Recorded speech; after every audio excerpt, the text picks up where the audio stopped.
les interactions avec voilà, le direct qu'elle va faire. Merci.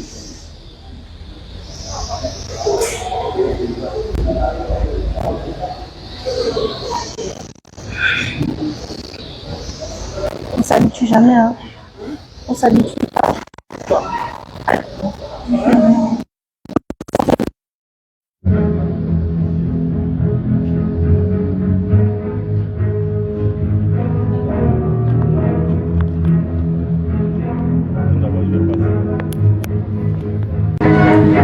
Mesdames et messieurs, s'il vous plaît, sous vos acclamations, le président national du CAP, MCVL.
Excellences, Monsieur le Président national du CAP et du MCVL, Mesdames et Messieurs les épargnants BRSA, Mesdames et Messieurs les camarades du SINA MPVG, Mesdames et Messieurs les responsables d'associations et ONG, chers volontaires, bienvenue à cet intervalle consacré à la déclaration du Président national du CAP et du MCVL.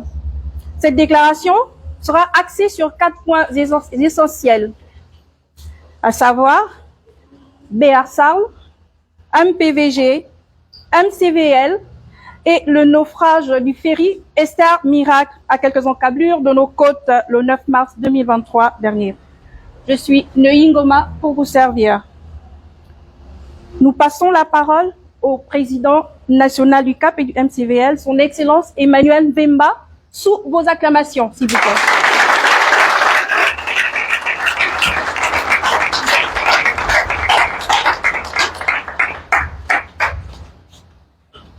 Mesdames et messieurs, nous savons tous que le Gabon en deuil, il a perdu nombre de ses enfants. À l'entame de cette activité, je vous prie de bien s'élever pour quelques minutes de silence.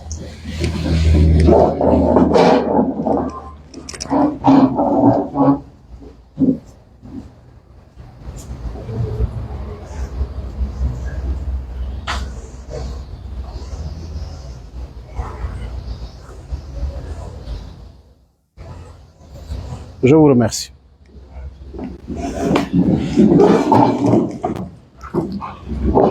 Merci, Monsieur le Président, pour cette déférence à l'endroit de nos frères et sœurs victimes de ce naufrage. Sur ce, à nouveau, nous donnons la parole au Taïs, s'il vous plaît. Encore une fois, veuillez appeler le Président.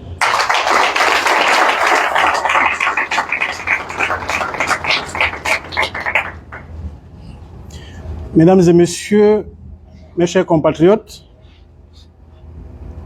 par ordonnance numéro 060, bar CJ, bar CEMAC, du 30 décembre 2022, la Cour de justice communautaire de la CEMAC a pris l'ordonnance portant désignation du juge rapporteur chargé d'instruire la requête en révision du CAP contre la COBAC, la CEMAC, l'État gabonais et le Comité national économique et financier. Aussi notifie-t-elle à Monsieur le secrétaire général de la COBAC, l'État gabonais et le Comité national économique et financier la requête en révision introduite par le CAP sur le numéro 001/CEMAC/CJ du 5 janvier 2023, ainsi que la date d'audience fixée au 16 mars 2023. À notre grande surprise, et pendant que la délégation du CAP s'organise à Raleigh N'Djamena pour ce dernier voyage attendu de tous les Gabonais en général et les 18 000 épargnants en particulier, la Cour de justice de la CEMAC vient de notifier au CAP la demande de 45 jours supplémentaires introduite par l'État gabonais, la COBAC et le Comité national économique et financier. Une requête qu'elle a bien voulu accepter au regard des dispositions de l'acte additionnel numéro 04/21/CEMAC/CJ du 15 octobre 2021 portant règlement de procédure de la Cour de justice communautaire.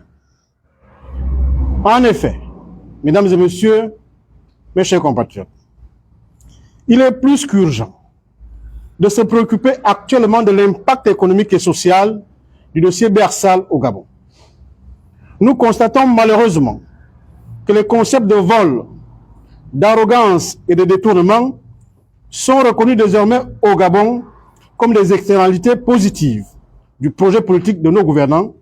Pourtant, les dix concepts sont reconnus aujourd'hui dans le monde comme des valeurs qui démotivent la croissance économique et détériorent par conséquent les conditions de vie de nos populations. Au moment où le CAP compte repartir en audience contre un État malhonnête et des organismes de la sous-région corrompus, notre centrale syndicale constate pour le déplorer que ces institutions préfèrent saisir la Cour de justice communautaire de la CEMAC pour demander un délai supplémentaire de 45 jours, afin de mieux examiner le dossier dans le fond, l'objectif étant de retarder volontairement le remboursement de nos capitaux. Mesdames et messieurs, mes chers compatriotes, dois-je encore vous rappeler aujourd'hui que plus que jamais, notre gouvernement a déclaré une guerre ouverte contre ses propres populations. Cette attitude de nos gouvernants traduit clairement la volonté de nos autorités et ses alliés à retarder le paiement des 32 milliards volés aux honnêtes citoyens, malgré leurs souffrances exprimées et réelles. Le CAP et le MCVL pensent que notre pays a besoin d'un gouvernement et des organismes sous-régionaux qui cultivent la cohésion nationale et la paix sociale à travers les actions visant le renforcement des capacités économiques et financières de ces populations. Aussi, notre pays a-t-il besoin d'un gouvernement qui valorise le capital humain et qui est en phase avec le corps social. Notre pays a besoin d'un gouvernement et des institutions qui s'appuient principalement sur les attentes de ces populations.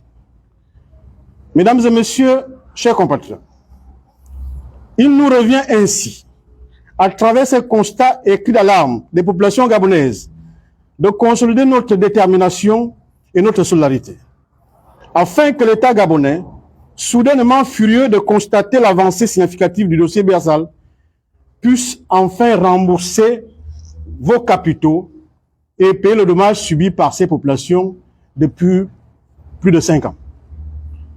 Le MCVL et le CAP font alors appel à votre audace, à votre solidarité et à votre détermination, car la peur a changé de camp.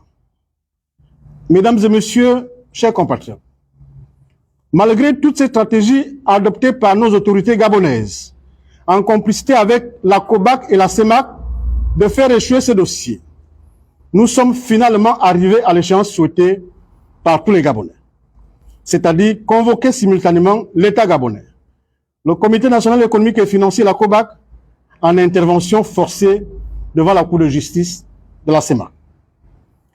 Je tiens à cette occasion à féliciter les juges communautaires qui ont jusqu'à ce jour gardé leur neutralité et leur indépendance face à ce dossier sensible et hautement politique qui accable officiellement et honteusement l'État gabonais la COBAC, la CEMAC et le Comité national économique et financier.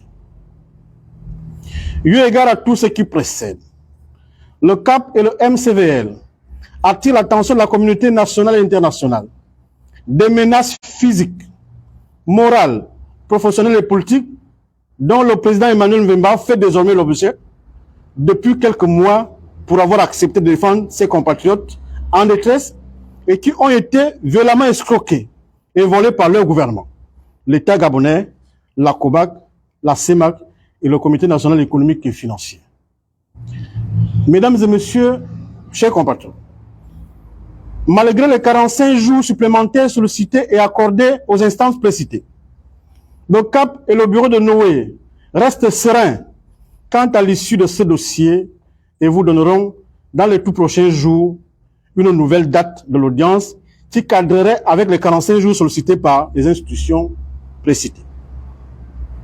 En revanche, ces délais supplémentaires sollicités par l'État gabonais et ses alliés n'impactent négativement en aucun cas la détermination des requérants et leurs avocats, car quel que soit le nombre de jours sollicités pour retarder ce dossier, nous y allons pour un dernier voyage qui va tout simplement consolider la victoire promise au peuple gabonais.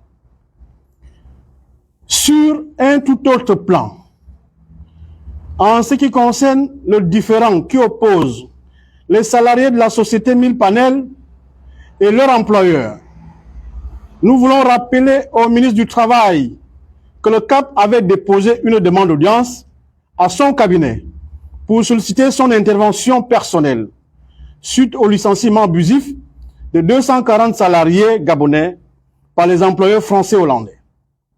Correspondance qui reste à ce jour sans suite et nous le déplorons.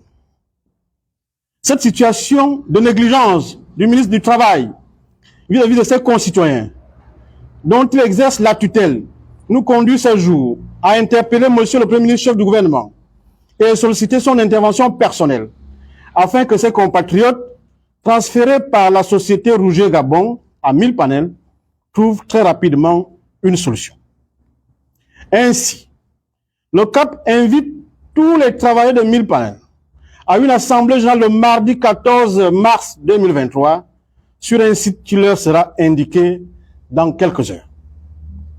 Par ailleurs, mesdames et messieurs, ayant appris avec une plus grande consternation et frustration le naufrage du bateau Esther Miracle, ayant à bord 161 personnes au lieu de 124 initialement déclarées par le gouvernement gabonais, le CAP et le MCVL présentent aux familles durement éprouvées leurs sincères condoléances et les assurent de leur soutien moral.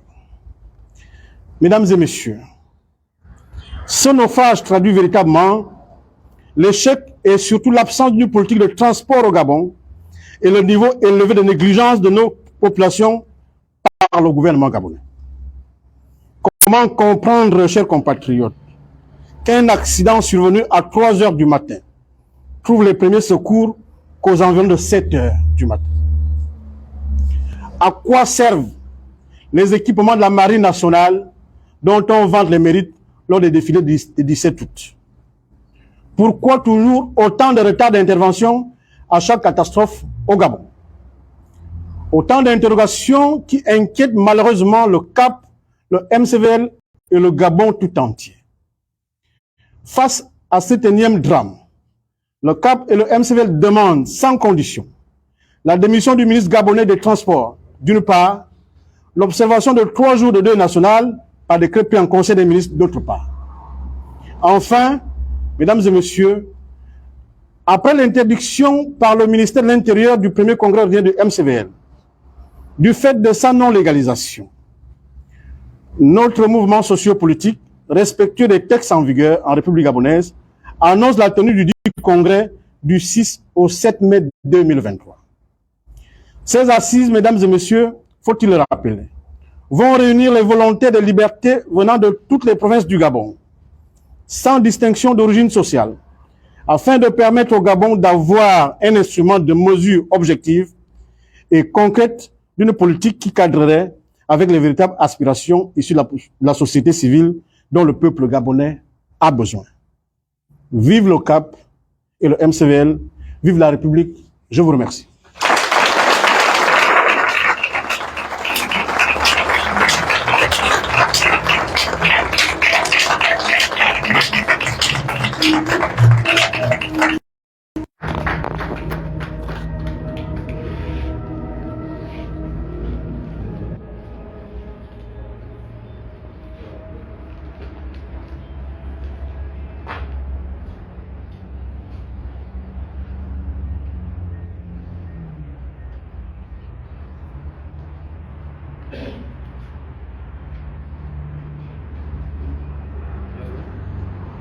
Alors, nous parlons le plus souvent avec l'ONU. Nous avons reçu ces 2 mai de la Cour de justice qui nous notifie la demande du Gabon, de l'État gabonais, de 45 jours supplémentaires. 45 jours supplémentaires parce qu'ils ont honte. Une audience qui a été prévue initialement le 26 janvier, après le 16 mars, trouve un report à nouveau parce que l'État gabonais, la COBAC, la CEMAC, le Comité national économique et financier, demande 45 jours supplémentaires. Mais nous n'allons pas reculer par rapport à cette stratégie honteuse. Parce que nous sommes sûrs d'une chose, nous allons gagner ce procès.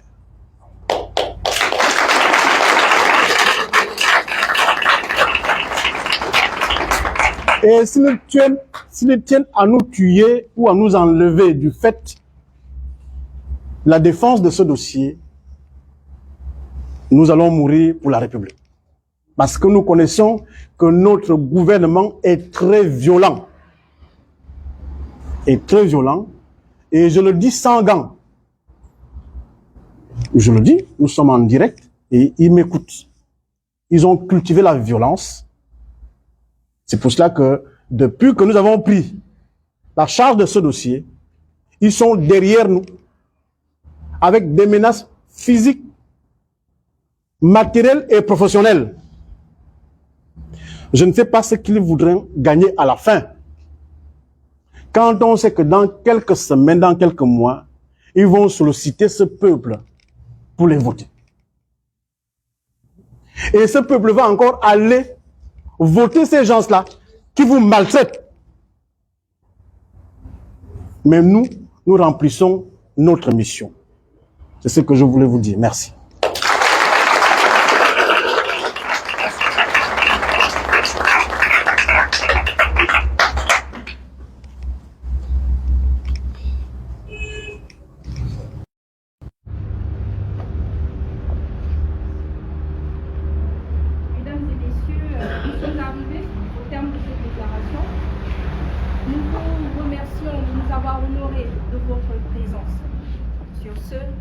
La séance est venue.